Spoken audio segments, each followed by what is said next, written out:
no stranger to challenges. You feel the weight of the work left to do, but more importantly, you dream of making the world a better place.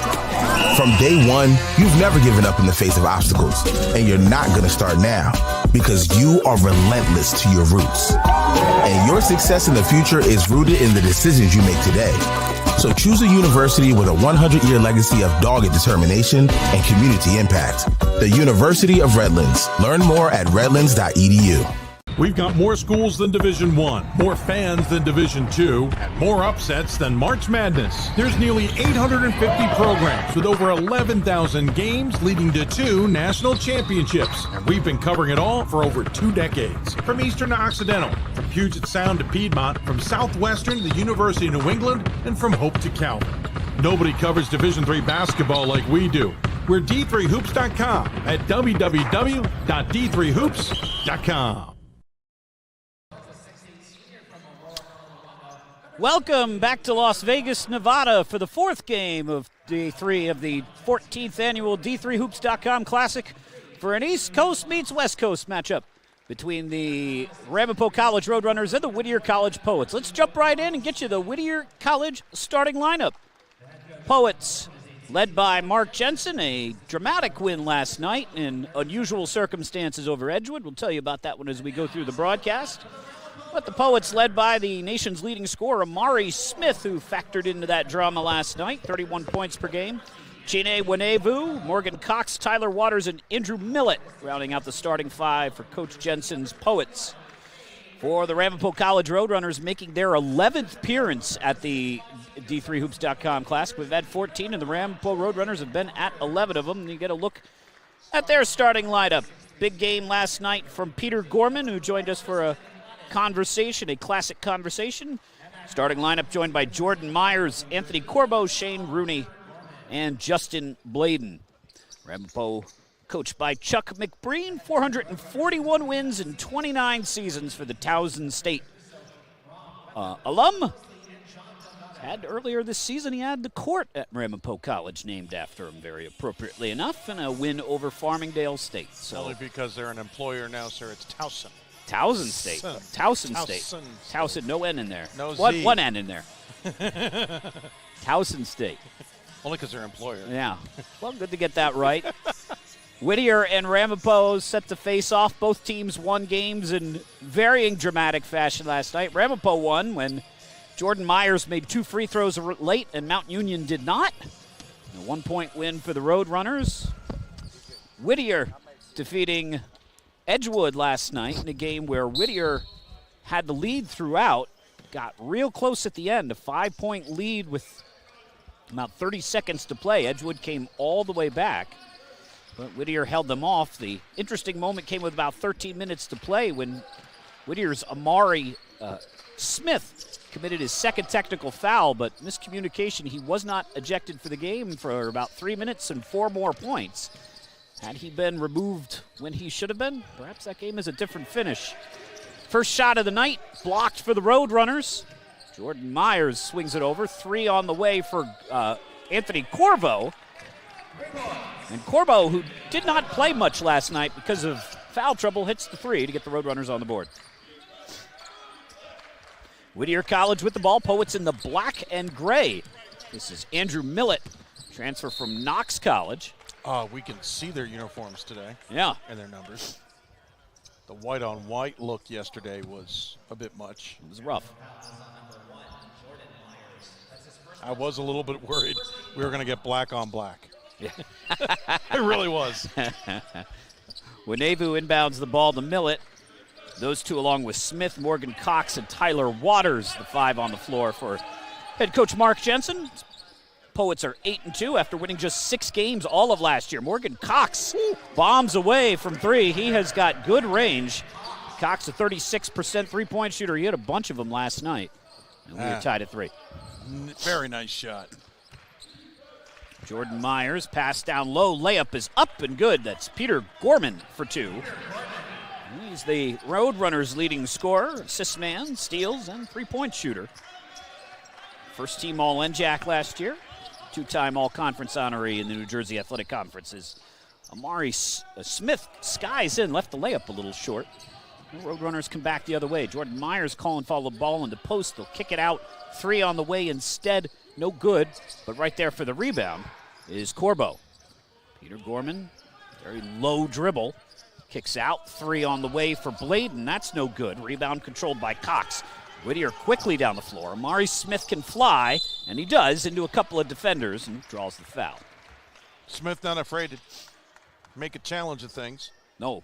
He will drive in, force the contact if necessary. Averages 31 points per game. That's, or coming into the weekend, averaged 31 points per game. That's tops in Division III. He had 27 last night. Takes about 25 shots per game, so he's going to get his share as Smith hits the first free throw. 70% free throw shooter. Decatur, Georgian native, transferred into the college from San Bernardino Valley College, right in the Los Angeles area. Smith hits them both, and we're tied at 5. Whittier, second consecutive appearance here at the D3Hoops.com Classic. Last year they went 0-2. This year trying to go 2-0. The Skyac has been perfect here so far. 5-0 record. 6-0. Redlands has won 2. That's right. Redlands could have, with a 40 spot at one point on Mount Union, could have had a third extra win there. Yeah. Shot up, no good. Jordan Myers is skying in to try and grab the rebound is Shane Rooney. Yeah, at one point that 40-point lead was more than Mount Union had put up total. Yeah, it looked like a Mount Union football score flipped for a while there. Mount Union did come back on that one. The Redlands won easily 91-69. Redlands has won twice on the men's side, once on the women's side. Whittier's won. And Cal Lutheran, their women, won yesterday. The Regals and the Bulldogs will play tomorrow on the women's side, not against each other. Drive in, shot. Andrew Millett will find the touch. Not that we're not against a conference game. I'd be up for it. But tomorrow I think it's presented by the Skyac. Yeah, well, chance. They could, of course, because they don't play each other, they could go something like 9 or 10-0 at the Classic here. Shot on the way. Jordan Myers' shot is no good, but he's fouled by Tyler Waters, the senior from Aurora, Colorado. Myers had a really good game yesterday against Mount Union. Really good first half. Second half, not as strong, but still important. He hit the 2 free throws that eventually gave them a lead at this free throw line. Yeah.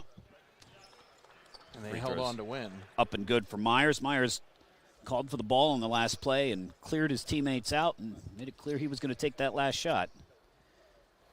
Second leading scorer on the team with 10.5 points per game.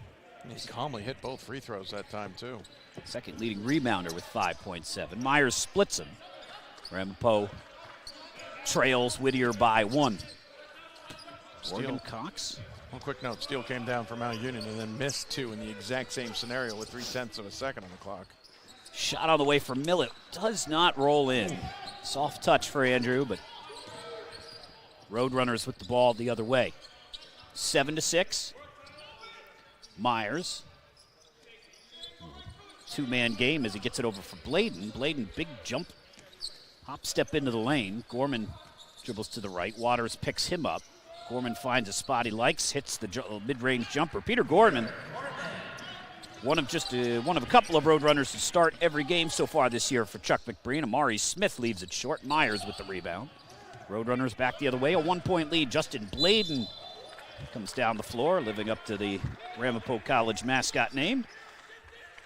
Fouled by Chine Wanevu out of Eastvale, California. Also a transfer from San Bernardino Valley College. 1, 2, 3, 4, 5, 6, 7, 8, 9 different players for Coach Jensen are junior college transfers. That is normally something you associate with the NJAC. They have very few. Coming to halftime, we'll hear from Gorman of Ramapo. You chatted with him. Free throw up. Justin Bladen's free throw is good. He's a 93% free throw shooter, so Tops on the team. He hits them both. Roadrunners with a 3-point lead early on. You talked to him. Gorman after their win yesterday. We'll hear from him at halftime in our D3 Hoops Classic Conversations as Smith turns it over. Yeah, we've talked to Chuck McBreen almost on an annual basis. We thought we'd mix it up a little bit and talk to one of his players. Yeah, I mean, listen, you should have gone out and played or gotten a Mega Millions lottery ticket with that kind of luck on your side. Oh, my! Justin Bladen from Anthony Corbo. My goodness. Alley-oop, and the Roadrunners take a 5-point lead. That was impressive. Smith at the foul line, steps through, shot no good. Rooney with the rebound. And Gorman calls for the ball. Roadrunners 1-on-5, so not exactly numbers for Gorman, and he'll pull it back out. Corbo, Bladen, and Rooney played contributing minutes, but did not score a whole bunch last night. Gorman for Myers into the post, and a foul coming here. Either that or a 3-second count. No, it's a foul. Foul on Amari Smith, his first. Check the alley-oop out again. Woo! Great. I'm not sure whether I'm more impressed by the pass or the dunk. That was gorgeous on both ends for Ramapo. And a timeout taken by Whittier. It's 30 seconds, so we'll keep it here.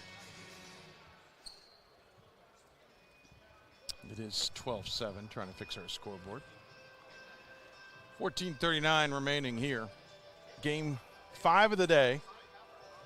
Ramapo bidding to be the first team in the Eastern time zone to get a win other than when they're playing each other. Eastern time zone teams are 0-5 here at the. Oh, wow. Didn't realize that. Yeah, 4 losses yesterday. Ramapo won, but they beat Mount Union. St. Vincent won, but they beat SUNY Canton.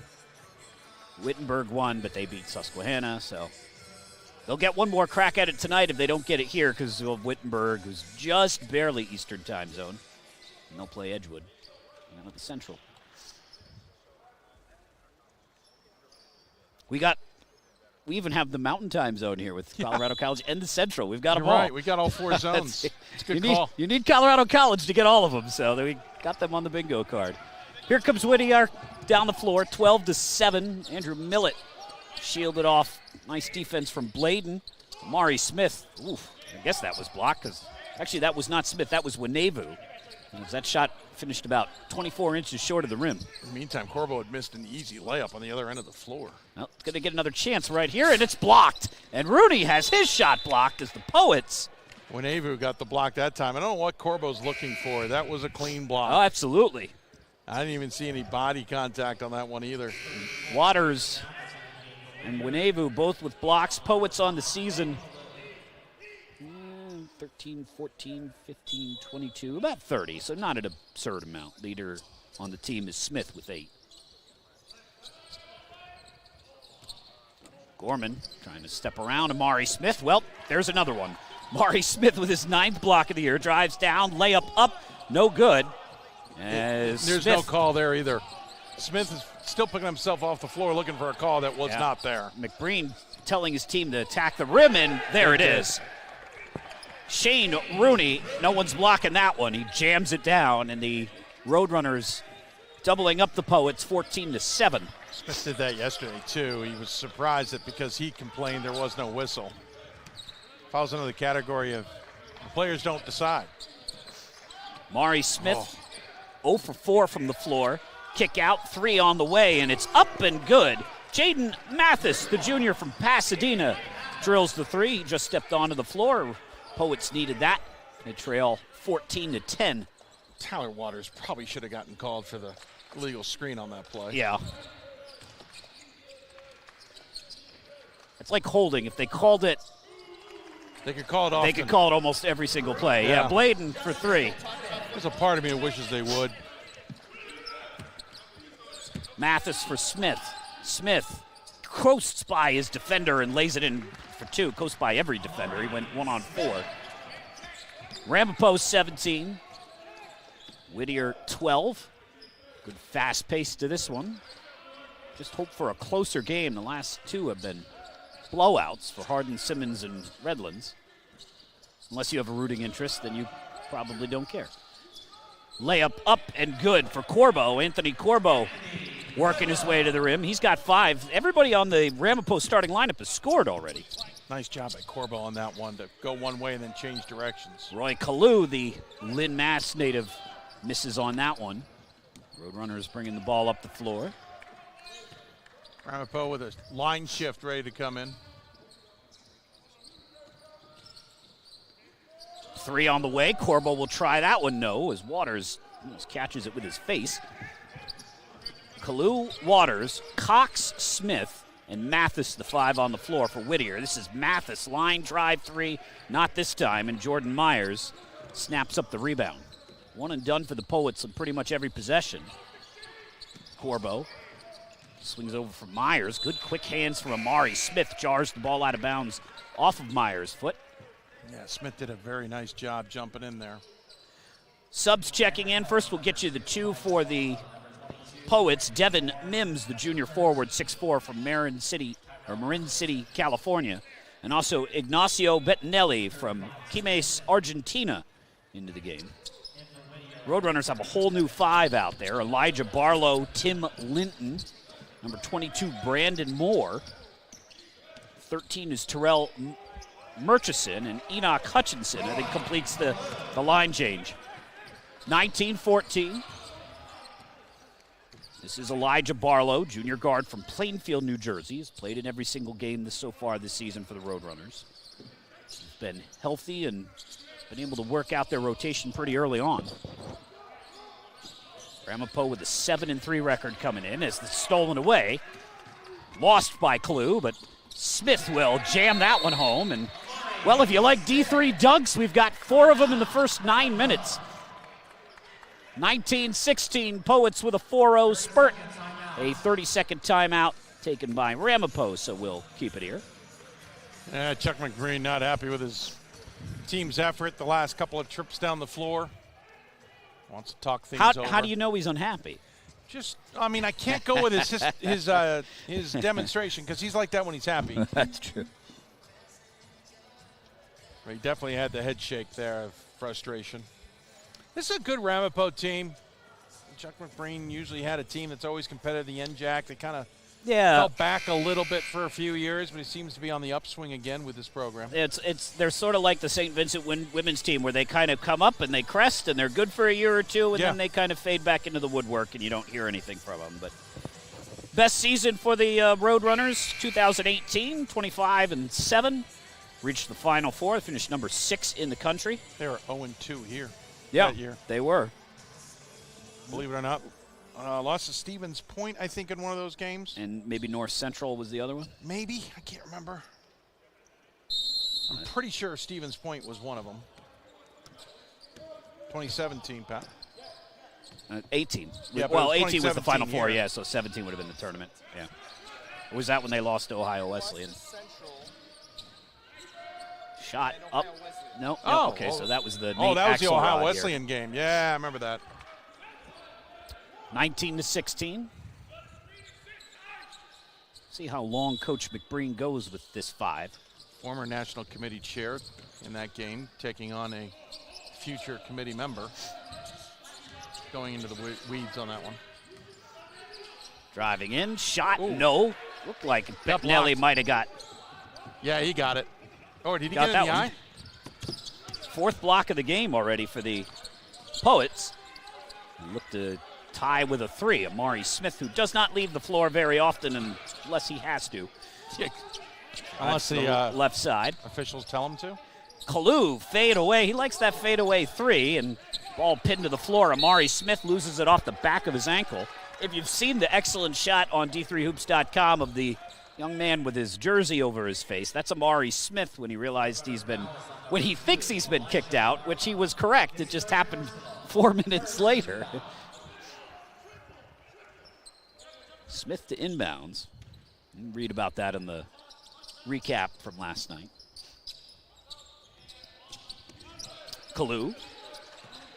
6-foot point guard, slips it off for Bettinelli, the Argentinian. Slips it off for Mathis, 3 no.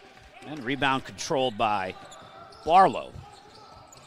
Ramapo has not had a shot here in a little while. No, they haven't. Maury Smith reaches in and commits his second personal. We're over 2.5 minutes without a point. Gorman checks back into the game.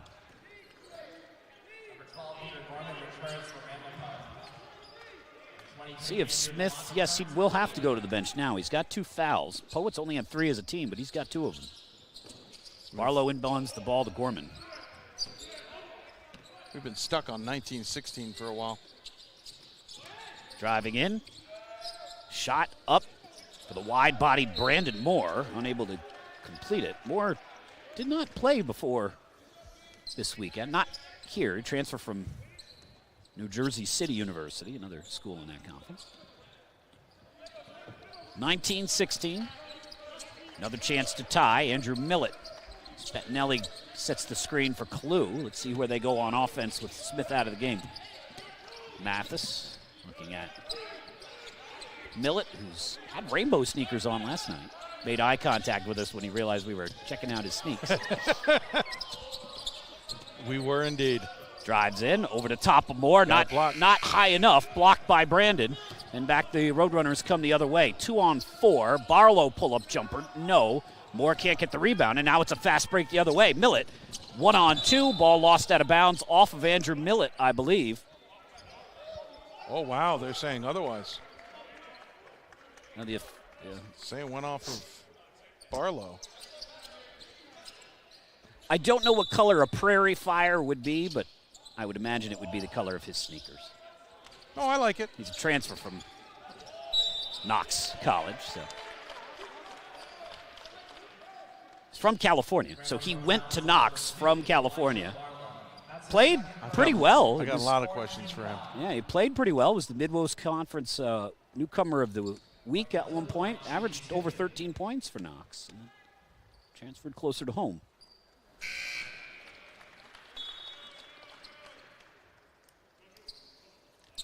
(1917) Roy Kalu, senior leader for the Poets. 12 points per game, second on the team. Comes off the bench now for Coach Jensen after kind of being the floor general last year. Accepted his role, and he's got the Poets within 1. Ramapo, Enoch Hutchinson touching the ball for the first time. That's Hutchinson right there, guarded by Millett. Ramapo goes into the post. Brandon Moore lost his footing, draws a crowd. Reverse layup is good. Big man with soft touch. Brandon Moore for 2. It's 21-18. Ramapo has led pretty much throughout, but it's been close. As we approach, just duck under the 8.5-minute mark. 17 on the shot clock. Kalu drives in. Host of Roadrunners there to meet him. Gets his own rebound. Puts it up, misses it. And a rebound controlled by the Roadrunners. Terrell Murchison. Got a Hutchinson and a Murchison. Gorman, wild shot. Millett with the defensive rebound. 8 minutes to play. Mims calls for the ball. They're going to give it to Kalu, who fakes 3. Drives, gets a couple of Roadrunners. That was about as high off the glass as you can go, but it doesn't go through. Millett, nearly excellent effort. Gorman tries to make him pay and does. Excellent effort from Millett. And sometimes you try hard and it doesn't pay off. As he threw the ball, tried to throw it off of Gorman. Gorman controlled and hit the 3. Whittier calls a full timeout. We'll take it with him. We'll be back from Las Vegas in just a bit. More schools than Division I, more fans than Division II, and more upsets than March Madness. There's nearly 850 programs with over 11,000 games leading to 2 national championships. And we've been covering it all for over 2 decades. From Eastern to Occidental, from Puget Sound to Piedmont, from Southwestern to the University of New England, and from Hope to Calvin.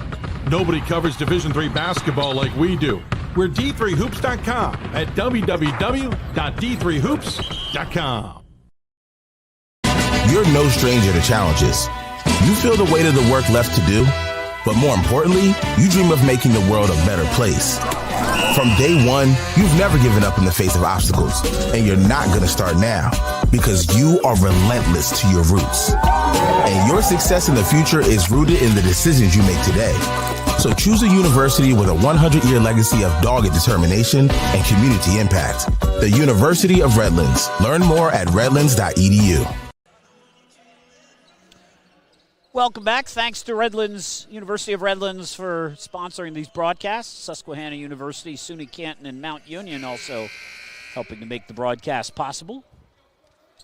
And from Las Vegas, they 3 of 4. 5 more games coming up tomorrow. 1 more game coming up tonight. 24-18, Ramapo by 6. Mari Smith continues. Well, nope, he has come off the bench. So he's back out there with 2 fouls. So assistant coaches cheering on Gorman for defense. Shot clock at 10. Bettinelli has it blocked, but back to him. Matheson trying to spring free. 4 on the shot clock. Fadeaway jumper, no. And wow, Ramapo like rabid road runners there on defense all over the Poets. Gorman, big crow step into the lane. Shot from the foul line, no. Rebound, Bettinelli battles for it with Jordan Myers, who's come back out. Keep an eye on Brandon Moore, who tweaked an ankle or something on his lower body. He's behind the Ramapo bench. Jaden Mathis checks out of the game for the Poets. Devin Mims returns. Dangerous pass. Driving in. Layup is up and good. Good switch to the left hand by Tim Linton. Averages 8.5 points per game. Was quiet last night. 26-18. Roadrunners with a 7-0 spurt. Extend this lead. Whittier hasn't scored in a couple of minutes. See if Amari Smith can fix that. Nation's leading scorer, 2 for 6 so far. Swing out 3, Bettinelli. No, Myers for the rebound. Good luck. Yeah. Halfway home. Gorman, Smith on him. They'd love to get him his 3rd foul. Gorman handing the ball off. This is Enoch Hutchinson. Series of handoffs. Gorman for Linton. Linton from the foul line, no. And Mims snaps up the rebound for the Poets. Mims, good rebounder. Millett kicks over. Open look, 3 from Winevu, no. Boy, Ramapo just not allowing anything on the glass. Second chance points, 5-0. Whittier has 2 offensive rebounds in the game. Myers for Gorman. Now they'll give it back to Peter. Myers trying to post up Mims. Linton lobs it to him. Kick out, everybody open, including Jaden Matheson, but he's not on the court or on Ramapo. That's going to drive Chuck McBean crazy. Yeah, he collapsed the defense. He probably should have just went up with it. Yep. He certainly had lots of teammates open. Could not get it to one of them. Millett. Matheson says, well, if I'm going to catch the ball, I might as well just come into the game. Whittier is 0 for their last 9, 2 of their last 13. Smith shot, no. Winevu flying in for the offensive rebound. Pass to Tyler Waters. His one-hand runner won't fall. 0 for 11. And Ramapo comes down the floor, up 8. As cold as what Whittier is, Ramapo has not exactly blown this game open. Nope. Pass for Murchison, South New Brunswick native. Myers tries to step through. Waters, good defense. Timothy Linton draws a crowd. Myers, spot-up jumper. Yes. Jordan Myers for 2.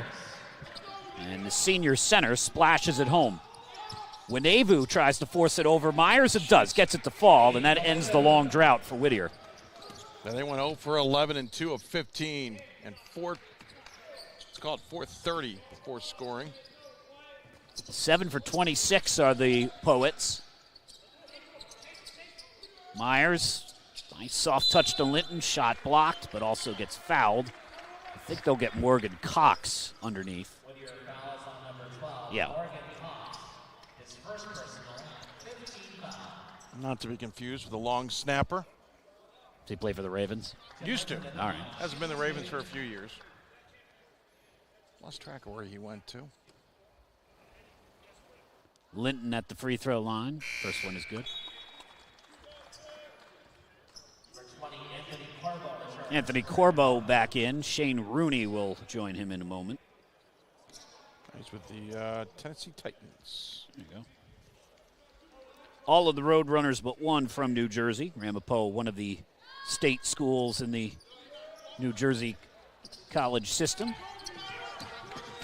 Mari Smith down the floor, hangs, shot, no. Linton with the rebound. 29-20. Ramapo by 9, trying to make it a double-digit lead. Gorman with the head fake. 4 minutes to play in the first half. Corbo, pass to Linton, high off the glass, no. He is fouled, and he'll go to the line. Ramapo, very efficient on offense. Great ball movement. Yes. That's on Smith. Now they say that's Smith's second, but they must have changed the foul at some point. He had 2, and then he had 1, and now he has 2 again. Either that or they'll realize they made a mistake, and when he gets to 5, they'll realize he has 6, and they'll once he again played several minutes when he shouldn't have. Remove him from the game 3 minutes after he should have been gone.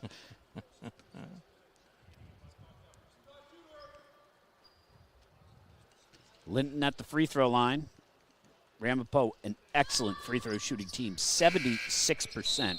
That is 33rd in the country, but as we said throughout the day, that's 33 out of 425 schools, so really, really good. Roadrunners also just tough to score against.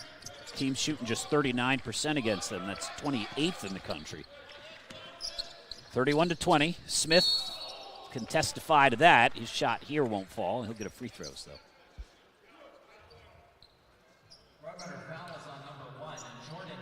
Myers picks up the foul. 15th foul on the Roadrunners. Myers has just 1. Elijah Barlow has 2. But no foul trouble others. But now they say it's Myers' second.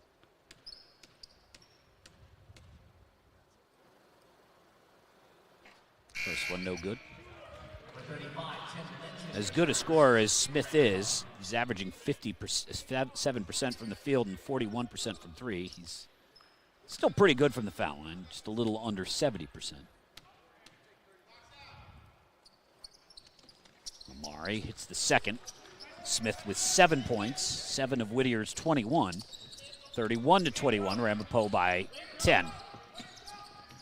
Gorman down the floor. Rooney calling for the ball. Matched up with Waters, who's been quiet tonight. Rooney catches it. Not really in position to do anything. They'll work it around. Corbo for 3. No, way off the mark. And Amari Smith with the rebound. Smith looking for Waters. And Waters tries to post up on Rooney. Kick out. Morgan Cox for 3. Yes, sir. That was way downtown. Yeah, he is most comfortable shooting it several steps from behind the arc. Second 3 of the night for Morgan. A 4-0 run here for the Poets. Have them back within 7. Yeah, those still 2 of their last 14. Corbo for Gorman. And on the shot clock, 2:45 on the game clock. Step back from Gorman, no. Rebound, well, a whole host of bodies fighting for it, including 2 from the same team. That'll be a held ball. I think the 2 guys who were contesting it the most were both wearing the same jerseys. Waters and Cox. In fact, that's what Cox just said to him. Jacob, but I was fighting my own guy He for it. said, have on your team.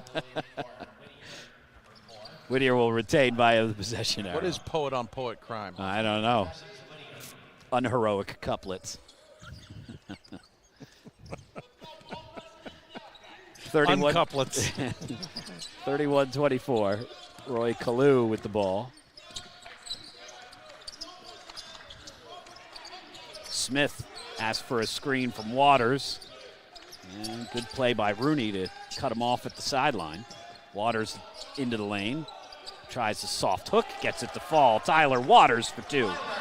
And it's a 6-0 Poets run, and they're now down by just 5. 31-26 as we approach the 2-minute mark. Gorman, Corbo, Bladen, Rooney, and Myers, the 5 starters on the floor for Ramapo. Linton drives in. Excuse me, I thought that was Myers. That's actually Linton, and that's Linton who scores. Nice minutes from Linton off the bench. He's got 7.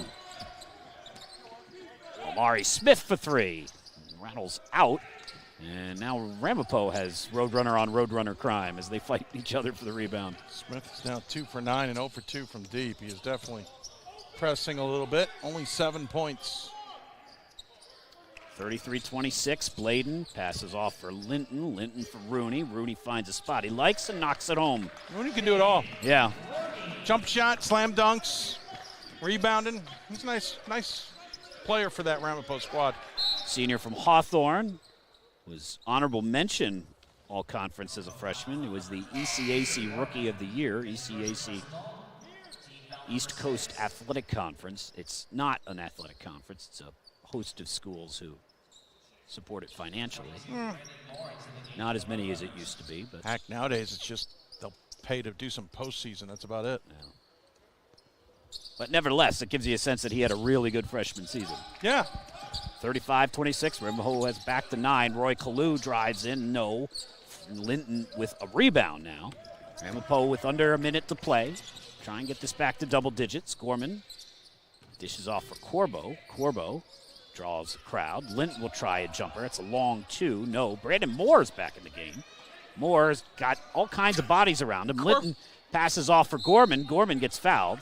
I love the guys who put their hands up like, come on, I'm open, yeah. to the guy who cannot see him. Right. Not possible to see Corbo open from that angle. Come on, I'm open. Yeah, well, it's not Nintendo. I can't press B and just pass it to you. I can't change my perspective to see you open either. Gorman's free throw up and good. Gorman, an 84% free throw shooter. Accounting major from South Amboy, New Jersey. One of the Amboys, along with Perth Amboy. Not related to the Attaboys. I would guess not. Shot to flex off the glass. Gorman looked like he was trying to throw a dunk to himself there as he lays it up for 2. So it ends up being an efficient. I think he got surprised that he was that close. Yeah, 12-point lead. Gorman ends up having a 3-point possession on his own. He's got 8. And Roadrunners up by 12 again. After Whittier had chopped it down to 5. Mari Smith going to take the last shot. Well, he can't. Well, maybe he can. 10-second on the shot clock, 13 on the game clock. Smith drives in. Oof. Left that one a foot and a half short. Gorman, 3 on the clock. Shot, no. Actually, 5 on the clock. There was more time. Gorman roughs the shot, misses it. Morgan Cox, touchdown pass. Almost hits Smith, who was not watching at all, in the face. That would have been a kind of appropriate ending for Whittier, who is all kind of disjointed in that half. And Ramapo heads into the locker room with a 38-26 lead. Impressive first half for the Roadrunners. They lead in a matchup of 2 teams, both trying to head home to their respective coasts with a 2-0 performance here at the D3Hoops.com Classic. We'll take a break. We'll come back. We'll get you numbers from this one. You're watching the 14th annual D3Hoops.com Classic from the South Point Casino and Resort. More schools than Division I, more fans than Division II, and more upsets than March Madness. There's nearly 850 programs with over 11,000 games leading to 2 national championships. And we've been covering it all for over 2 decades. From Eastern to Occidental, from Puget Sound to Piedmont, from Southwestern to the University of New England, and from Hope to Calvin. Nobody covers Division III basketball like we do. We're D3Hoops.com at www.d3hoops.com. Passion's love. Passion is love for what you do. Because I think when you face challenges, it comes down to how much you want it and how much you love it. Passion is what keeps you going forward. Seeing so many people that were like-minded and so hardworking in their sport and academics, being surrounded by like-minded people makes you want to be more passionate. I think it pushes you to a different level that maybe you didn't think you had. And you can do the best of both worlds and love all of it. Comprehensive learning is being able to adapt to experiences and apply the things that I learned. Being an athlete and juggling academics helped me grow as a person, and things that I've learned, I was able to apply it in another field, putting them into everyday life. Developing comprehensive learning helped me prioritize certain things to make sure I get to where I want to be. For the love of the game. That's what it's all about, they say. But for those of us who are Division III student athletes, it's more than that. It's more about team and the schools and communities we represent. And for the many of us blessed with the strength to compete in sport at the college level, we understand that with what we were given comes a special obligation. Our obligation to help those who have their own special needs and whose love for the game is no less intense. That is why NCAA Division III teamed up with Special Olympics. Since August of 2011, we and others from Division III campus communities have volunteered more than 250,000 hours, time away from the classroom and practice field, reaching across the country to coach and mentor Special Olympics athletes. And to learn that in giving, we receive so much more in return.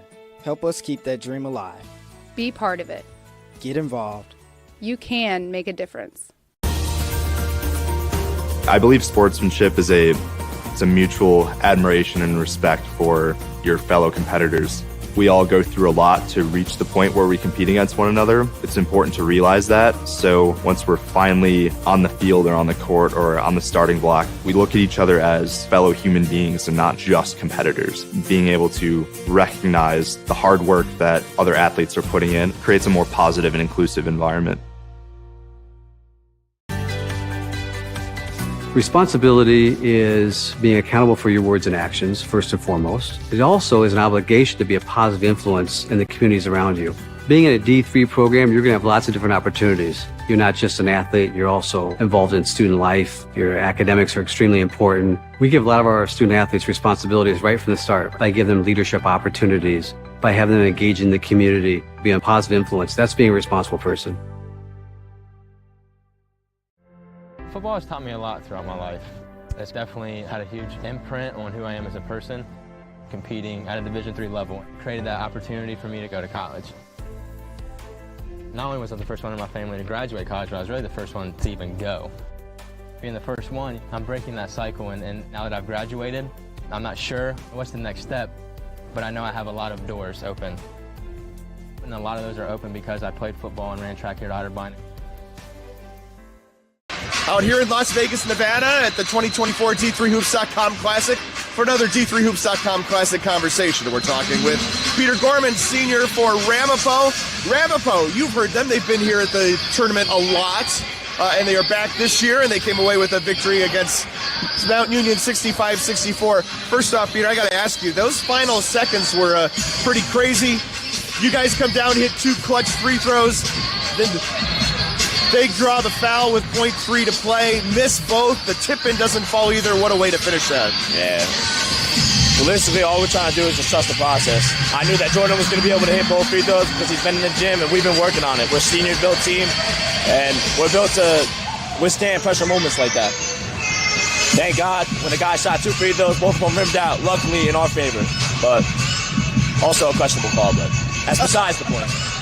True, yeah. Surprising sometimes. Usually that whistle is swallowed. You 7 of 8 from the line tonight. Myers 7 of 9 really goes to that, what you were just talking about.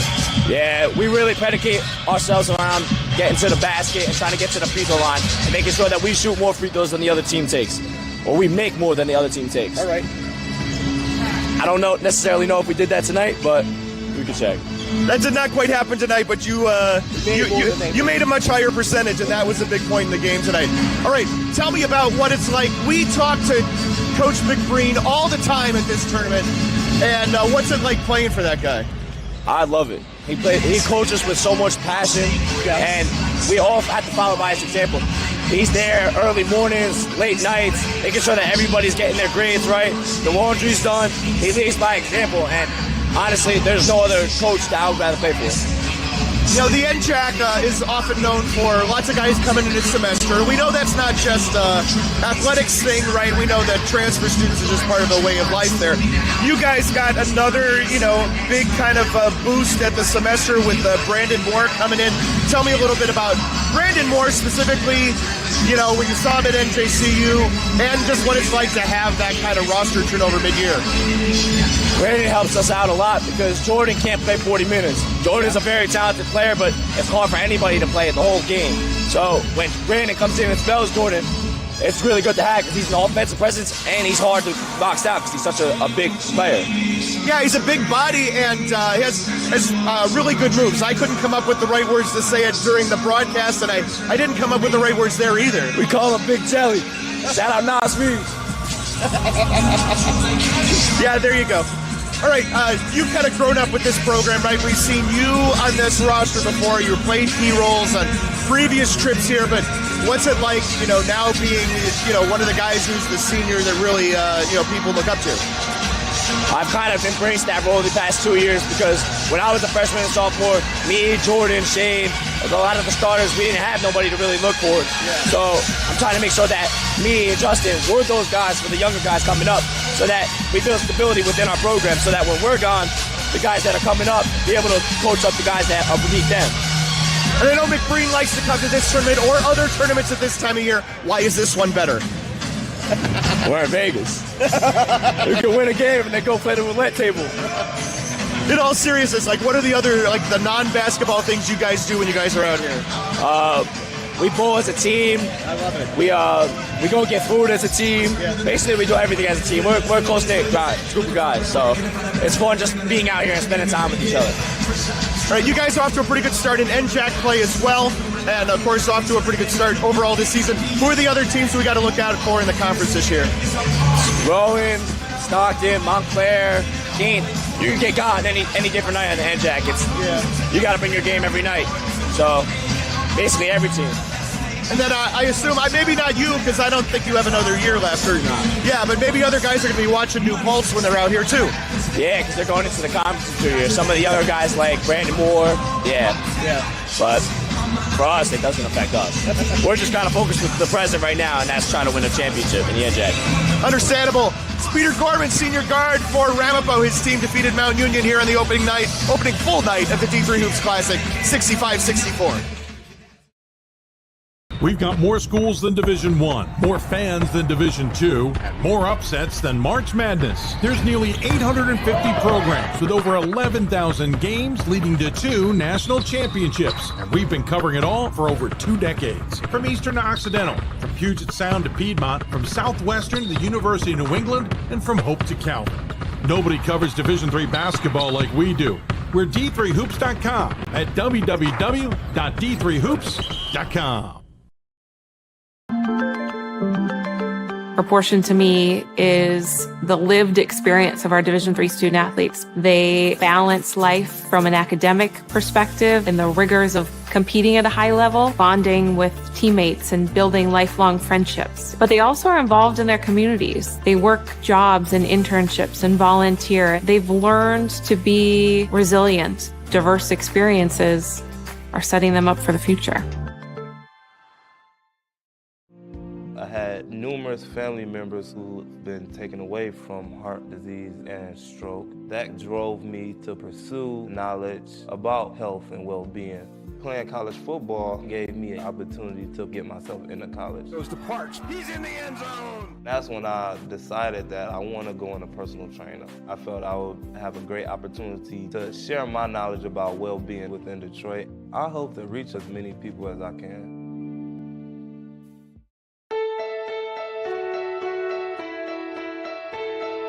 For the love of the game. That's what it's all about, they say. But for those of us who are Division III student athletes, it's more than that, a lot more. Sure, the game is important, but as we work so hard to build both mind and body, it's more about team and the schools and communities we represent. And for the many of us blessed with the strength to compete in sport at the college level, we understand that with what we were given comes a special obligation. An obligation not merely to work towards a personal best in the classroom or in the sport we love, but rather an obligation to help those who have their own special needs and whose love for the game is no less intense. That is why NCAA Division III teamed up with Special Olympics. For Special Olympics athletes, victory belongs not only to those who first cross the line, but to all of those who compete and endure. They are challenged in ways we cannot imagine. They are survivors who test themselves harder and with greater joy than we will ever know. Since August of 2011, we and others from Division III campus communities have volunteered more than 250,000 hours, time away from the classroom and practice field, reaching across the country to coach and mentor Special Olympics athletes. And to learn, as we all do, that in giving we receive so much more in return. Sport ennobles us, and in giving the gift of sport to those for whom it seemed an impossible dream, we are working to make this a better world. Help us keep that dream alive. Be part of it. Get involved. You can make a difference.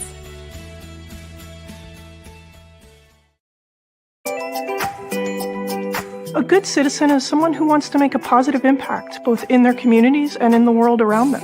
The Division III approach is absolutely the best approach out there for amateur sport because it wants student athletes to explore all parts of who they are. Be successful in the classroom, be successful in competition, be successful in the community. So our student athletes learn what it means to strive for and attain success, but doing it the right way and being good citizens. I enjoyed my shoulder when I was practicing platform diving. It was a blessing in disguise. When I went to physical therapy, I realized this is something I want to do. That's when I changed my major to physical therapy. I want to inspire people to do whatever they love doing. I'm fortunate to have Cliff as my coach. He made me believe that I can get back into diving after my injury to prove that nothing can stop me from chasing my dreams. We've got more schools than Division I, more fans than Division II, and more upsets than March Madness. There's nearly 850 programs with over 11,000 games leading to 2 national championships. And we've been covering it all for over 2 decades. From Eastern to Occidental, from Puget Sound to Piedmont, from Southwestern to the University of New England, and from Hope to Calvin. Nobody covers Division III basketball like we do. We're D3Hoops.com at www.d3hoops.com.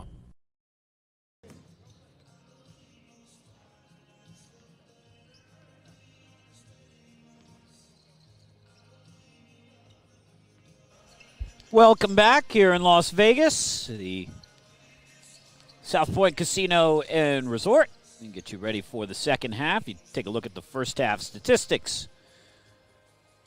As Ramapo with a 38-26 lead. Roadrunners shot 40% in that half, 14-35. 3 of 7 from 3, that's 43%. 7 of 10 from the foul line. Whittier, 9 of 32, that's 28%. 3 of 10 from behind the arc, and 5 of 6 from the foul line. Ramapo with the rebounding advantage, 29-18. Assist to turnovers. Whittier looks exceptionally efficient in that category, 8-1. And Ramapo is plus 10, 13 up to 3 down. So both of them, that would tell you that they're not turning the ball over very much and taking care of it. Roadrunners with 10 points from Peter Gorman in the first half, 7 apiece from Justin Bladen and Tim Linton off the bench. Amari Smith with 7 points. He was 2 for 10 to get to those 7 points. Gorman, Corbo, Bladen, Rooney, and Myers, the 5 on the floor for the Roadrunners, trying to go to 2-0. Pass into the post, nicely anticipated, stolen away by Morgan Cox. Cox had 6 points on a couple of threes in the first half. Mari Smith's 3, no. I don't know that this means anything at all, Dave, but watching them in warm-ups, they hit a lot of threes from that side with nobody in front of them, so we'll see if it translates. Sure. Justin Bladen for 3, that's no good. Rebound all alone, Anthony Corbo. Glad to see Smith made it out for the second half. Yeah. He looked pretty dejected. Yeah. Smith, Wenevo, Millett, Cox, and Waters, the 5 on the floor. Myers measures up the distance, shot no good. Rebound tipped and controlled by Chine Wenevu. Rooney and Cox collide. Ari Smith. Going to need a big half to get to his 31-point average. Yeah, he had a rough 2 of 11 shooting. I don't remember the young man's name, but we did have a national scoring leader here before. It was the point guard for Muskingum that one year. Muskingum, yep. Yeah. Fadeaway jumper. Muskingum went 2-0 and literally did not win another game the rest of the season. Yep. It was crazy. 38-26. Ramapo dribbling the ball around. Generally speaking, if you go 2-0 here, you've got 150-50 chance of making the NCAA tournament. Might be correlation as much as causation as Rudy gets undercut. If you go 2-0 here, you might be pretty good and headed for the NCAA tournament anyway, but that's true on the women's side as well. There have only been 2 teams that have gone 2-0 here and completely wiped out and the rest of the way. One was that Muskingum team. The other one was Franklin and Marshall when they went 2-0 here and barely made their own conference tournament. Rooney. First one is good. Ignacio Bentinelli returns. 2019, Muskingum beat Ramapo 91-82 and River Falls 72-70. Yeah, and they were really good for about a 4-day span. 39-26. Free throw up and snatched away by Smith. 39-26. Poets. He transferred somewhere, didn't he? He did. He went to a D1 school to finish up. I don't remember when, but I, oddly enough, ended up talking to the mayor of that town, and his father was a big athlete in that town, and the family decided he was better off finishing his schooling somewhere else. But his family was well known in that little town in Appalachian, Ohio.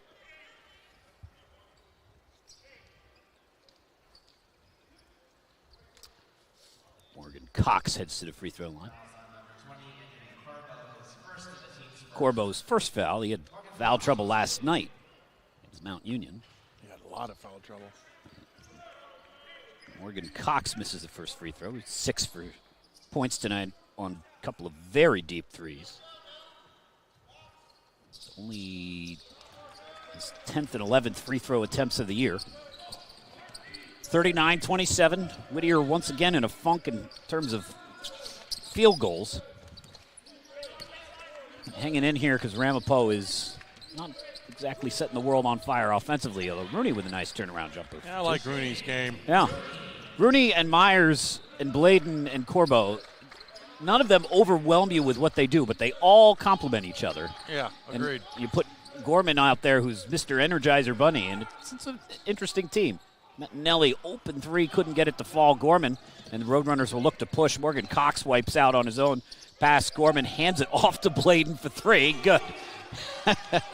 Gorman with a smile and Bladen as well. That was literally a handoff as he just turned around and handed him the ball. Now we got to make sure everybody touches the ball, Gordon. Everybody's got to touch the ball in the possession. Amari Smith for 3. That's a pass to Bettinelli, we'll call it. Amari Smith for 3, and that's Stats no good. aren't counting it that way. He is having a rough game. Yeah. And now he's just got punched in the nose. Invert. Leaning in by Yeah, exactly. and Justin Bladen is on fire, and Ramapo is living it up. Roadrunners on top, 47-27. Smiles on the faces of the assistant coach for Justin Bladen. Not a big scorer, only averages 7 points per game, but he shoots almost 40% from 3. More schools than Division I, more fans than Division II, and more upsets than March Madness. There's nearly 850 programs with over 11,000 games leading to 2 national championships. And we've been covering it all for over 2 decades. From Eastern to Occidental, from Puget Sound to Piedmont, from Southwestern to the University of New England, and from Hope to Calvin. Nobody covers Division III basketball like we do. We're D3Hoops.com at www.d3hoops.com. You're no stranger to challenges. You feel the weight of the work left to do, but more importantly, you dream of making the world a better place. From day one, you've never given up in the face of obstacles, and you're not going to start now because you are relentless to your roots. And your success in the future is rooted in the decisions you make today. So choose a university with a 100-year legacy of dogged determination and community impact. The University of Redlands. Learn more at redlands.edu. Welcome back.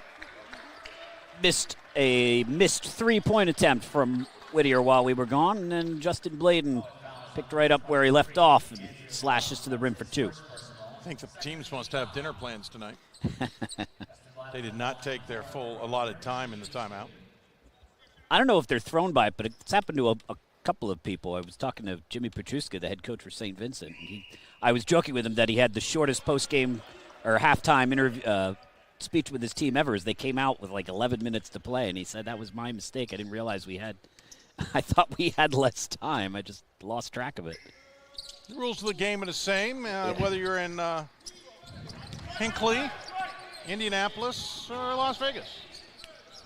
Peter Gorman pays us a short visit. Floater on the way, good for Amari Smith. 48-29. Gorman's career high, 38 points earlier this year against Rutgers Camden.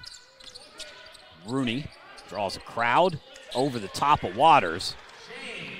Well, Rooney is eating Ramapo up inside, or eating Whittier up inside. 50-29. Andrew Millett, nice move, but just, man, nothing falling for the Poets.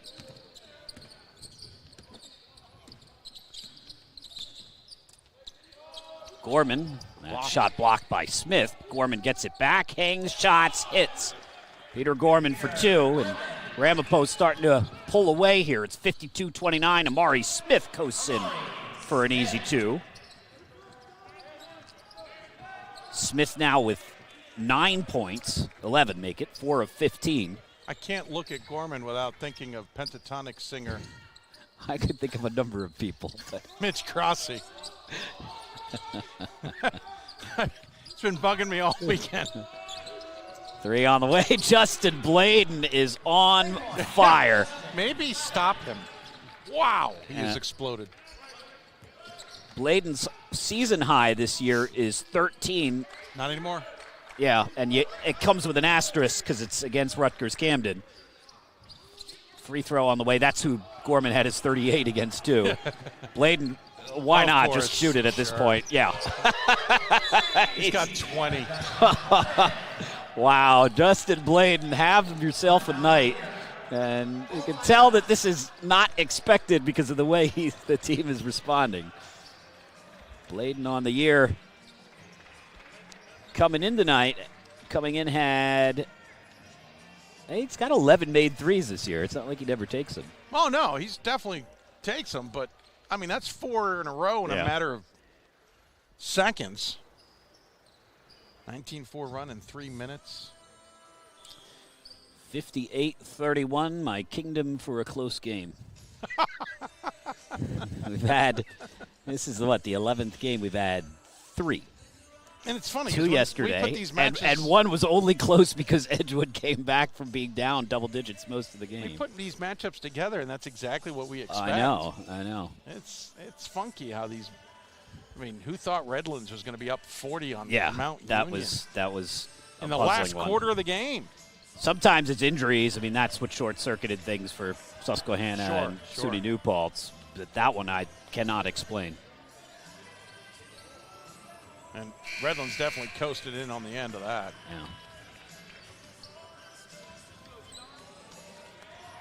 Yeah. The challenge for Redlands is to translate that into the SCIAC. And since there's SCIAC fans watching, because Whittier's playing in this game, Redlands has to translate that now. And, all right, they're good. They've done this before. They went out to the Great Lakes last year and had themselves an event. But they got to translate it. And if you want to know more about that, you should tune into the D3Hoops.com. Or just write me a note. I'm letting the audience know. Or write me a note and I'll relay that instead of the weird Mike's moment. I guess Eric Bridgeland talked about that on the Classic Conversation. Imagining so. 58-31, Ramapo by 27 as Amari Smith dribbles the ball out of bounds. He is. And it's been a rough day. Yeah. It's been a rough trip. Not having a game. 11 points, 4-15 shooting, 0 for 4 for deep. 4 rebounds, 3 assists, a turnover, make it 2. Yeah, and because the offense is so heavily dominated by him, when he goes cold, Yes. there is no other option. I mean, not one that they're used to using with any kind of frequency. Well, they had other guys last night who hit some big shots, but it's because it's in the flow of what he's doing. Right. When it's suddenly like you got to hit shots, it's a different tenor. Justin Bladen cannot miss. Break out the NBA Jam, he's on fire graphic as he hits yet another one. 60 for 31. If he jumps up through the roof and dunks the ball, we'll realize he's officially ascended to another plane as Bettinelli hits the three. Ends the long run, 60 to 34. I think Bettinelli would say that he is en fuego. I like that. Yeah, thanks. Gorman, Myers, blocked by Bettinelli. Here comes Amari Smith, says, excuse me. Steps by Justin Bladen for two. Had a quick timeout taken by Chuck McBreen. Ramapo's getting a little sloppy. Yep. He wants them to clean things up. Yep. He doesn't want them playing sloppy out there at all. 60 to 36, 13:04 to play. Is it a full? Nope, 30. All right. Well, Whittier's doing what they did last night. They're treating it like a full. All right. But it's a 30-second break, according to what I'm seeing. And the official just said, stand up. Yeah, they did that last night and frustrated some people, too.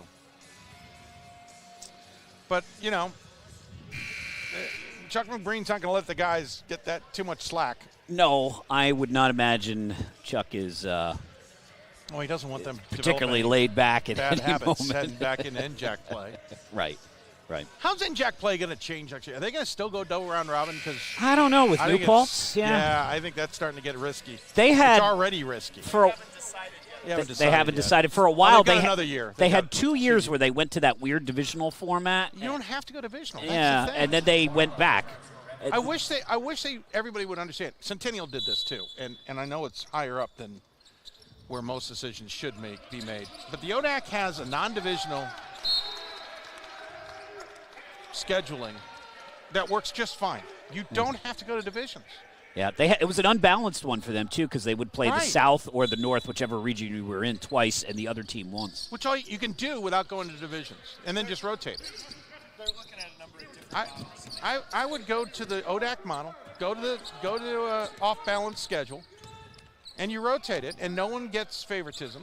If your rival you don't get the second game against your rival, schedule is a non-conference game. Randolph making the Hampton Cities this year already played a non-conference game against one another. Hutchinson fires it up, just does hit the rim. Myers gives it to Rooney. Bladen says, hey, I can't miss. I'm wide open. Right? Have you seen me shoot today? I've got 22. Let's go. Matheson for three. Deep and good. Very deep for Jordan Matheson. 60 to 39. 21-point lead for Ramapo with Acted 12, like it was 12 a three-point game there. Yeah, they're excited when they hit threes. I've noticed that. Yeah. They all have their own little hand signals that they do after they make one. Even I would look if I could make a shot from that far out, I'd be excited too. I wouldn't care what the score is. Jordan Myers. That could go both ways. Matheson, is it on me? I thought it was a hook. It could have been a hook. I think they're going to get Matheson for maybe. I think his disadvantage is he went down too easily, so they're going to call him a block instead on him. That's just my read on it. I don't think it was. He went down too easily for a hook. All right, 5-second count underway. Yeah, more than underway. Yeah, that play took too long. Bladen was trying desperately to get open. So 60 to 39, chance to get it within 20. Mill it down the floor. Matheson will take a three. This time, no good. Rebound comes out long. Here comes Anthony Corbo, 1-on-2. And that one's forced up, no good. Matheson for Smith. Millett howling for the ball. Amari Smith. Well, there's a wide. Come on. Oh, Devin Mims. Oh. Out of bounds. Devin Mims got the ball. He could not believe how open he was. Missed it, and the ball lands in Myers, but Myers was standing out of bounds. It got blocked. Yeah. By the way, I like Millett. Yeah. He's got to remember Smith's on his team, though. I think that's probably fairly hard to forget. Well, when you're calling for the ball is what I'm saying. Oh, yes. Well, yes, true. Pass to Smith. Smith steps through. Floater He just cannot find the He's range. looking for fouls that aren't there, too. I mean, that's not a foul either. Bladen got a piece of the ball. He's had about 5 air balls tonight. 60-39. 5 of 17 for Smith. And a lot of the officials who are here are SCIAC officials, so it's not like they're not familiar with him. He's not going to suddenly get calls in the SCIAC. Rotated around. Linton back in the game. Roadrunners trying to settle things down. Nice anticipation. Devin Mims with the steal. Mims for Smith. Smith looking to his left. Dishes off. Little tic-tac-toe as Bettinelli swings it over in the corner. Matheson for 3. Yes. Everybody touched it. Great ball movement. Great unselfish play. Extra passing and a drilled 3. Great play. It's an 11-0 Whittier run over the last 2:43. Makes it an 18-point Ramapo lead as Gorman's going to quickly pop off the bench. Antithesis of what Whittier experienced last night. Brandon Moore drives in. He takes a whack in the face. Devin Mims says, yeah, that's on me. I got him. Yeah, I got him good. Brandon Moore will head to the free throw line. It's Mims first. Ramapo going back to the main players a little bit here. Gorman's going to return.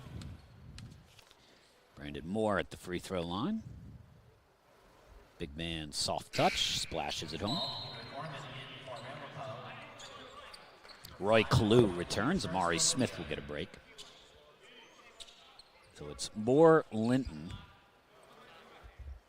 Murchison, Hutchison, and Gorman, the 5 on the floor. Whittier with Bettinelli, Millett, Mims, Matheson, and Kalu. Bettinelli bringing the ball up the floor. His team down 20 after the 2 free throws for Moore. Millett dribbles to his left. Kalu guarded by the much taller Linton. Bettinelli over for Matheson. Good defense from the Roadrunners. Millett loses his defender and then loses the ball. Goes through the hands of Mims, and last touch by, I think, Whittier.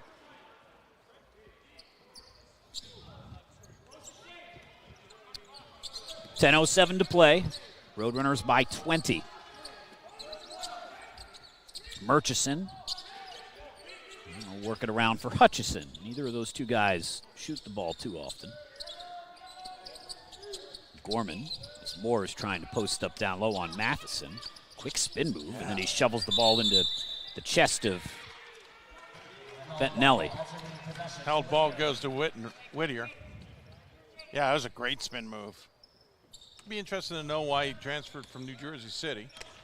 I don't know. Of course, they've had their run on the men's side for a few years, making the NCAA tournament. Couldn't get past the first round. 3-pointer from Matheson. They're going to call an offensive foul. Big kick. Oh, on the leg kick by Matheson. Yep. Okay. Matheson initiated the contact with the leg kick. He's trying. It's Jaden Mathis. I don't know where the Matheson comes from. Mathis is trying too hard to get calls from the officials, and it's backfired now twice on him. 62-42. Gorman looks into the defense. We'll work it back outside. Moore again calling for the ball. Linton tries to get it to him in the post, and Mathis gets called for the foul. And Mathis is... That could go both ways. I could see him being frustrated that he didn't get a call with Moore pushing on him, but I think Moore is pushing on him because he's the one grabbing Moore. It could go both ways. 6th team foul on Whittier, so next one is single bonus for Ramapo, who again is among the best free throw shooting teams in the country as Linton tried to dunk that one home. Roy Kalu coasts in for 2. 62-44. Whittier's going to need some more points. They save from Cervantes. Is Cervantes on the floor? He is indeed. Sean Cervantes, sophomore guard from Hacienda Heights, California. Break out my Don Quixote puns. Nice. Cervantes takes a swing there. Poets here. Yes, it is. Perfect. So Coach Jensen going with a different lineup. We saw a fair amount of Cervantes last year when he was a freshman. Kickball called on Ramapo. That can go the other direction. He doesn't believe it. I believe it can be called on the offense. Kalu Looks at Cervantes. Bettinelli for three. Air ball. Mathis dives for the ball, but knocks it free to Linton. And two players are wiped out behind the floor. Mathis is hurt. Mathis came down hard. Brandon Moore. He's back to his feet, and hats off to Moore, who had stayed behind. Yeah. Gorman for three. No. Rebound controlled by Cervantes. Cervantes ahead for Kalu. Kalu steps through. Layup is up and good. And a timeout taken by Coach McBreen as the lead has whittled down from 20 plus to 16 with 8:08 to play. So still plenty of time for Whittier. Moore still, I don't know if McBreen's frustrated at Moore enough because McBreen's going after Gorman instead. Yeah. It's a full timeout. We'll take it as well. 62-48, Ramapo in the lead for now. More schools than Division I, more fans than Division II, and more upsets than March Madness. There's nearly 850 programs with over 11,000 games leading to 2 national championships. And we've been covering it all for over 2 decades. From Eastern to Occidental, from Puget Sound to Piedmont, from Southwestern to the University of New England, and from Hope to Calvin. Nobody covers Division III basketball like we do. We're D3Hoops.com at www.d3hoops.com. Responsibility is being accountable for your words and actions, first and foremost. It also is an obligation to be a positive influence in the communities around you. Being in a D3 program, you're going to have lots of different opportunities. You're not just an athlete, you're also involved in student life. Your academics are extremely important. We give a lot of our student athletes responsibilities right from the start by giving them leadership opportunities, by having them engage in the community, be a positive influence. That's being a responsible person.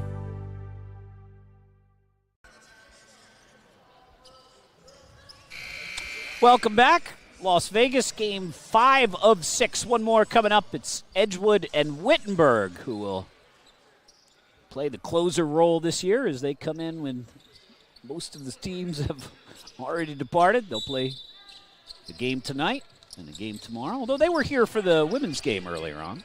It is an extremely split doubleheader for Wittenberg. They play at 10 o'clock local time and then 11 o'clock p.m. Start and wrap up. Wanted to make sure we got 2 separate gates out of the Wittenberg crowd. It's a day-night doubleheader, sir. 62-46. Drive in, kick out. Gorman head fakes on Kalu. Shot clock down to 5. Linton jumper, soft touch, yes. Good find from Gorman. Nice finish from Linton. The Roadrunners trying to steady things here. Linton's now got 9. Gorman's got 6 assists and 6 rebounds with his 12 points. And he bid for, interesting was when you guys talk about most outstanding player on the men's side. Ramapo with a chance to go 2-0. Drive in, Kalu, got it, count it, going to the line. Roy Kalu for 2. Just rolls off your tongue, sir. That one does, sequence. yeah, that was. It's the patented Gordon man, got it, count it, going to the line with a Kalu for 2. Yes. Roy Kalu at the free throw line. Now, do you have to discount Redlands players because they played 3 instead of 2? Average it out. I don't know. It's still going to be a hard argument to ignore them. Yeah. Right. Free throw on the way. Maybe we can get McBreen to stay and play them for a 4th. Well, then they'd have 4 games, so that doesn't work. I don't think they could replace West Coast Baptist on their schedule. I get a feeling McBreen doesn't want to deal with them. 64-49, 15-point lead. Whittier is hanging around. Linton for Myers. Myers gets fouled as Bettinelli comes sailing in. 1-1. That's the 7th foul on the Poets, who have kept Amari Smith on the bench for a while now. And he's not just on the bench, he is way far down on the far end of the bench, talking to one of the assistants for Whittier. He's Jabari Lewis he's talking to. That coach seems to be the Amari Smith whisperer, yeah. He's also the one that left when he got ejected from the game. Right. I don't know if he talks Smith or not, but. Well, it's nice to have a player, coach who on the staff who can connect with different guys. Good one to connect with. 65-49. Roadrunners split them, so chance for the Poets to get closer. Vinny Andrea has checked in, 6'6" junior wing. And Kalu, who's sparked his team to within 14 now. So Kalu now with 13 points in limited minutes for the Poets. A little role reversal here. Whittier taking a page out of Edgewood's book. Not going away. Gorman inside. Myers gets the shot blocked. Devin Mims from behind. As Waters will check in. Mims with some quality minutes. Coach Jensen got good minutes out of the 5 he's on the floor. Yep. Cox, Bettinelli, Kalu, Cervantes, Mims. Gorman with the ball. His team with a 14-point lead. 6:20 to play. Corbo, tough shot. Nothing there. Waters with the rebound. Ramapo foul hunting now a little bit. Yes. Kalu dribbling the ball off the Waters screen. For Cervantes, who's not a threat to shoot. But that guy is. That's Morgan Cox for 3. And the Poets are down 11. 65-54. Cervantes will send Peter Gorman to the line, tilting at Will Mills.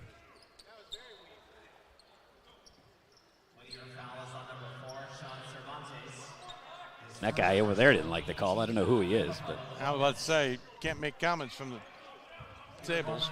Might have to remind him of that.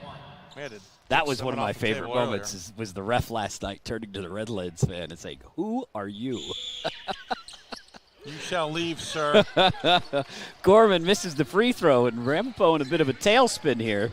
Remember, this was a 24-point lead at one point. Cervantes is 0 for 11 from 3, but he draws the foul on Gorman, and Cervantes will go to the free throw line.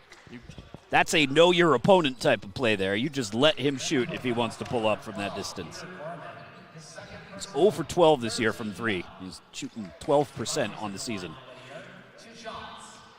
And he's 3 for 6 from here.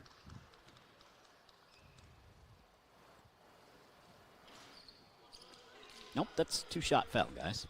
I was going to say, he was well in the act of shooting. 9 minutes, 5 assists for Cervantes. And he stays true to form, splits them, and it's a 10-point game. 5:45 to play. This pressure is interesting. Yep. Gorman for Bladen, who's not had the ball in his hands since he hit 5 shots in a row. He's got 22 points. He's got 5 threes. I almost think Ramapo's forgotten about it. Yeah. It's not all defense. Vinny Andrea is matched up with Bladen now. Gorman looking down low for Corbo. They switch. Myers with 6 on the clock. Myers gets his footing, spins, goes up, ball stripped away out of bounds. Nice help defense from Vinny Andrea. He's looking for a foul. There's no foul there. Vinny Andrea, who's come off the bench, who's only played, well, he's played 8 games this year, but not very many minutes. 1 on the shot clock. Ramapo has got 1 second. And that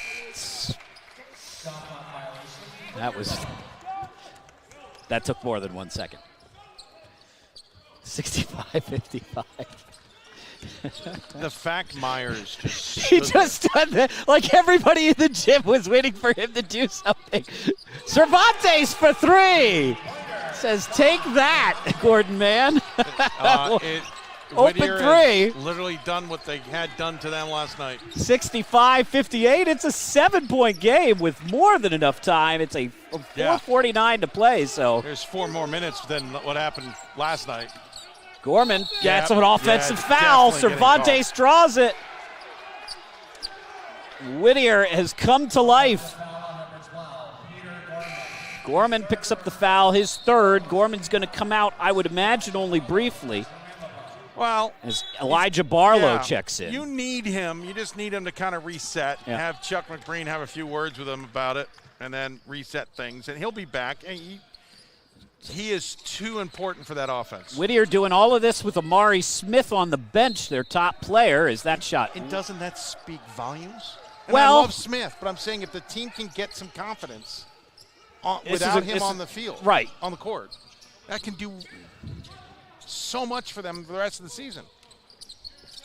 Bladen with the ball. Ramapo has gone into this kind of protective spread offense, either running the clock or looking for fouls down low for a couple of minutes.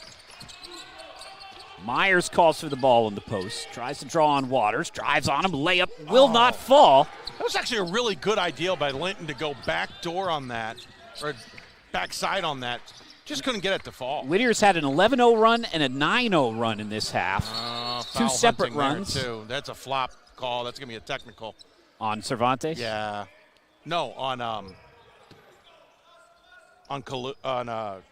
Cervantes should. No, you're right. I'm sorry, shot, Cervantes. yeah. I misspoke. Cervantes, he went down way too easily. Now remember, the difference between the men's game and the women's game. A flop in the men's game is an automatic technical. In the women's game, it's a warning. Warning, first. yeah.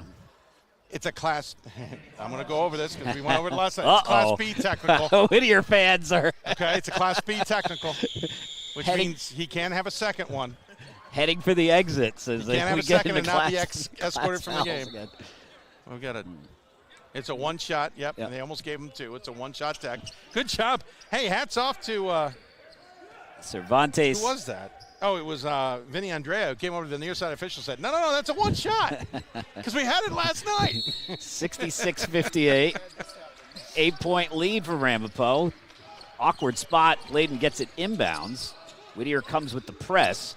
Myers across the timeline, and Corbo will again slow it down. It's an 8-point Ramapo lead. It was over 20 earlier in the half.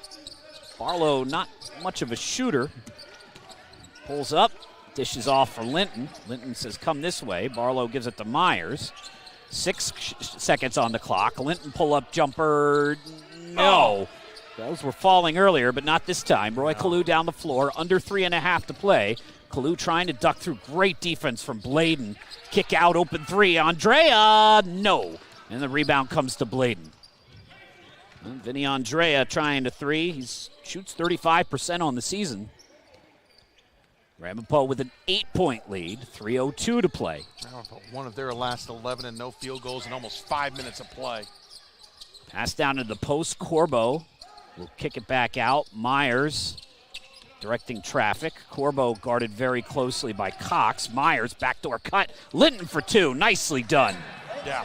And it's back to a 10-point lead with 2:40 to play as Waters and Bettinelli await to enter the game again. Kalu blows by Barlow. Tough shot. Got it. No foul. And then a timeout called for Mark Jensen. His team down 8 after the great play from Roy Kalu. Kalu's 15 points, 6 of 12 from the floor in 17 minutes. Fixing our scoreboard. It is 68-60 with 2:31 remaining. 30-second timeout. And what's interesting, I saw 2 more subs ready to come in, and now they'll send us. Well, maybe they won't, but just 2 more subs coming in for Whittier. Smith's not one of them. No, I think he's done, unless this game gets to overtime, and then maybe you think about inserting him. But it's been a rough night. 13 points, 5 of 18 from the floor. 27 minutes. He's turned the ball over a couple of times. And at this point, no good reason to go away from what's more or less working for Whittier. Poets trying to come back. They're 8-2. You mentioned they were 6-19 last year. Finished in 7th place, well out of the 4-team conference playoff in the SCIAC. They started 2-9. Never really got on track. I'd love to see the SCIAC expand their tournament. But that is one. Yeah, travel's not an issue. They could go to more games if they wanted. It does make for one of the more interesting conference races, though, because the teams on the men's and the women's side are always really tightly packed together. I agree. And you often have, 3 things that have to trigger to get the 4th team into the playoffs and that sort of thing. Yep. And once you get in that tournament, either side, you could win it. Oxy won it as the 3 seed on the women's side last year. 68-60. Ramapo, last year the Roadrunners were the 4 seed. They lost to College of New Jersey in the quarterfinals. That's a 16 tournament.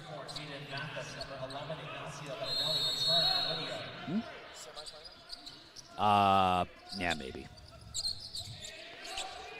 Throw it away. Pass, Cervantes dishes off. Oh, maybe a little too generous there. Cervantes probably should have put that up. 68-60. Poets do not have to foul. We've still got 2:12 to play. Ramapo has kept Peter Gorman. Nope, they haven't. He's at the table waiting to check in, along with Mark Jensen. Looks like he's waiting to check in for his team. Kick out, 3. Barlow got it! That is Elijah Barlow for 3. That's a big 3 for Barlow. I'm going to stop saying guys can't shoot because they keep training him after I say it. 71-60. Kalu kicks over. Mathis for 3. That is an air ball. Barlow with the rebound, and McBreen says slow it down. Yeah, it's an 11-point lead with about 100 seconds to play. Barlow chased by Cervantes. Barlow slips it off for Blade, and that's a traveling violation. Yep. As is tradition, we have suddenly about 45 new people watching the game from Edgewood and Wittenberg. And the Edgewood guys, I was watching the end of the Packers-Vikings game with them. There were 14 different guys from Madison wearing Packers uniforms. And one guy wearing a Minnesota Vikings t-shirt. So. If both teams could have lost that, I'd have been happy. 71-60. Corbo looks at Gorman and brings it across the timeline. Gorman. As Whittier's kind of stuck in limbo here. It's an 11-point game, so extending the game doesn't matter a whole lot unless you could get a quick 3. Bladen over the top of the defense. Corbo and the Roadrunners content to run clock, and now Bettinelli reaches in and gets the foul. On purpose. Yeah, still 1-1 for the Roadrunners. Bettinelli's second. Yeah, double bonus the rest of the way. Yeah. If he makes 1 or 2, it's probably immaterial anyway. Yep, good call. So Corbo at the line. And that should have been 1-1, but nobody moved when he shot it. He made it anyway. Good point. 89% business management major. Cervello was about the only one who ran in there. The second one is good as well for Corbo. Heck of a message, by the way, for Coach Jensen to make 2 with his team. I want to park my best player on the floor, and you're going to come back. Kalu kicks out. Cox for 3. Linton blocks it. Wow. Kalu catches it. Now just 14 seconds on the shot clock and 30 on the game clock. Kalu shuffles it off. Linton's closeout was impressive. Yeah, he came out of nowhere to get that one. Jeez. Cervantes will inbound. 27 seconds to play. Mathis with the deep 3. No. Oh, yes. Rolls home for Mathis. And a timeout taken by Coach Jensen because you can't take him with you back to California. That's his last one. Such McBreen.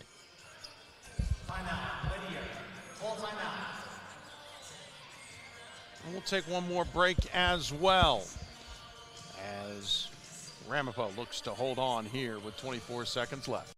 More schools than Division I, more fans than Division II, and more upsets than March Madness. There's nearly 850 programs with over 11,000 games leading to 2 national championships. And we've been covering it all for over 2 decades. From Eastern to Occidental, from Puget Sound to Piedmont, from Southwestern to the University of New England, and from Hope to Calvin. Nobody covers Division III basketball like we do. We're D3Hoops.com at www.d3hoops.com. You're no stranger to challenges. You feel the weight of the work left to do, but more importantly, you dream of making the world a better place. From day one, you've never given up in the face of obstacles, and you're not going to start now because you are relentless to your roots. And your success in the future is rooted in the decisions you make today. So choose a university with a 100-year legacy of dogged determination and community impact. The University of Redlands. Learn more at redlands.edu. Welcome back. Ramapo College of New Jersey on the verge of going 2-0 for the 3rd or 4th time here from the Classic. They've been here 11 times. They've had a couple where they lost both games. They've had a couple where they've won both games. But thankfully, they keep coming back. Ramapo down the floor.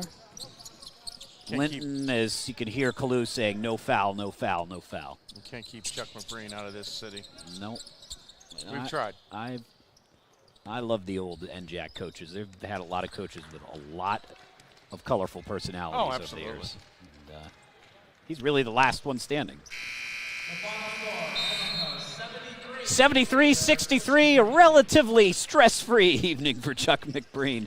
His team gets out to a 27-point lead at one point, sees it fall within 7, but pulls away for the victory. Ramapo shoots 25 of 60 in the game. That's 42%. 53% from behind the arc, 8 of 15, and 15 of 22 from the foul line. For Whittier, the Poets, 23 of 64 from the floor, 9 of 28 from 3, and 8 of 11 from the foul line. Poets out-rebounded in the game 50-32, as Ramapo completely dominated the glass. Myers finished with just 4 points, but he had 10 rebounds. Shane Bruni had 7 rebounds, and the Roadrunners really dominated inside. Assist-to-turnover advantage, a plus 11 for Ramapo, 24 up to 13 down, and a plus 14 for Whittier. So those are both really good numbers, as Whittier had 19 up to 5 down. Ramapo got a big run from Bladen. Bladen scored 23 points, and it seemed like they all came in about a 5-minute span. He finishes 7 of 10 from the floor, 5 of 7 from the three-point line, 4 of 5 from the free throw line, with 5 rebounds, 3 assists in 29 minutes. Peter Gorman with 12 points, 6 rebounds, and 7 assists. And Linton played very well off the bench, 4 of 10 from the floor for 11 points. For Whittier, leading scorer was Roy Kalu, who did play very little in the first half, came in when the game looked like it was lost, and just about got the Poets all the way back. He finished with 15 points in 19 minutes, 6 of 12 from the floor, 4 rebounds, and 1 assist. Rough night for Amari Smith, clearly very talented, but just did not have it tonight. Division III's leading scorer finished with 13 points on 5 of 18 shooting in 27 minutes. Morgan Cox and Jordan Mathis both into double digits with 10 and 12 points, respectively. Quick note, we got the plus-minus for this game. Sean Cervantes comes in, plays under 15 minutes of time. He has a plus 17 for the game, meaning when he was out there, Whittier scored 17 more points than Ramapo did, whereas Smith was a minus 16 in his nearly 30 minutes of action. You look at the second unit, Kalu plus 3, Mathis plus 8, Cervantes plus 17, Devin Mims plus 12. Problem was they were down 27 at the time. Yeah, so. No, it's interesting. Let's see what they do with that going into SCIAC play. I'll be fascinated to see how that translates. And that's pretty much what Whittier has left the rest of the way. The Poets come out, look much better this year than they did a year ago when they were here. They'll head back to Southern California with a 1-1 mark and have SCIAC play the rest of the way. Ramapo 2-0 in their 10th appearance here at the Classic. They head back to the East Coast and they have NJAC play the rest of the way. That'll do it for game number, 12 of the Classic. We've got one more to go tonight. Wittenberg Tigers showed up. They'll play the nightcap. They'll make their D3Hoops.com Classic debut on the men's side. They'll take on Edgewood in about 17 minutes. Until then, for Pat Coleman and Dave McHugh, this is Gordon Mann. Have a good night, everyone. You're no stranger to challenges. You feel the weight of the work left to do, but more importantly, you dream of making the world a better place. From day one, you've never given up in the face of obstacles, and you're not going to start now because you are relentless to your roots. And your success in the future is rooted in the decisions you make today.